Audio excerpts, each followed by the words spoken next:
Budget 2026-27। Budget পেশ করা হয় 21শে জুন 2025 সালে। বর্তমান বাজেট 95তম। বাজেট পেশকারী সময় অর্থমন্ত্রী আমির খসরু মাহমুদ।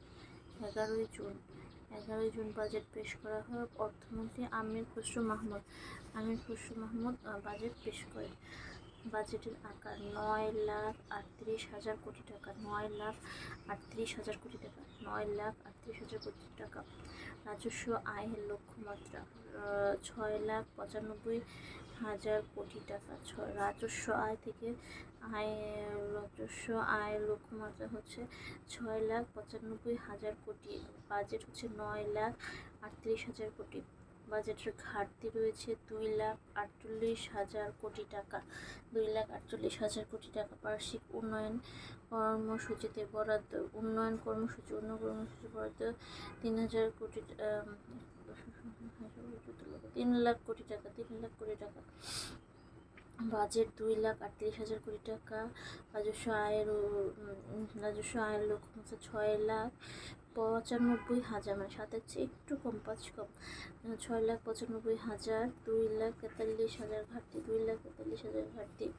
প্রবৃদ্ধি লক্ষ্যমাত্রা ইম্পোর্টেড হচ্ছে 6.5। প্রবৃদ্ধি লক্ষ্যমাত্রা মুদ্রাস্ফীতির হার 7.5। মুদ্রাস্ফীতির হার 7.5। প্রবৃদ্ধির লক্ষ্যমাত্রা 6.5। প্রবৃদ্ধির লক্ষ্যমাত্রা 6.5। মুদ্রাস্ফীতির হার 7.5। কর মুক্ত আয়সীমা সাধারণ ব্যক্তির জন্য 3,75,000। 3,75,000। মহিলা ও 65 ঊর্ধ্ব করদাতার জন্য 4,25,000। 4,25,000। প্রতিবন্ধী 5 লাখ। প্রতিবন্ধী 5 লাখ। মুক্তিযোদ্ধা গ্যাজেটভুক্ত চুলাই যোদ্ধা 5,25,000। মহিলাদের জন্য 4,25,000। মহিলাদের জন্য 4,25,000।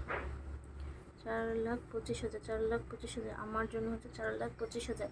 সাধারণ ব্যক্তির 3,75,000। 3,75,000। মুক্তিযোদ্ধাদের জন্য 5,25,000। 55তম বাজেট অন্তর্বর্তী সরকার সহ 56তম পেশ করেছেন অর্থমন্ত্রী আমির খসরু মাহমুদ। 11ই জুন পেশ করা হয়েছে। বাজেটের আকার 9,37,000 কোটি টাকা। 9,37,000 কোটি টাকা।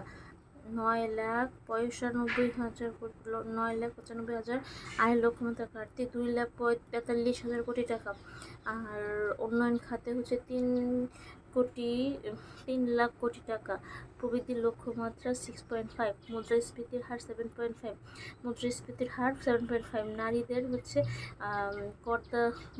করদাতা হচ্ছে 4,25,000। 4,25,000।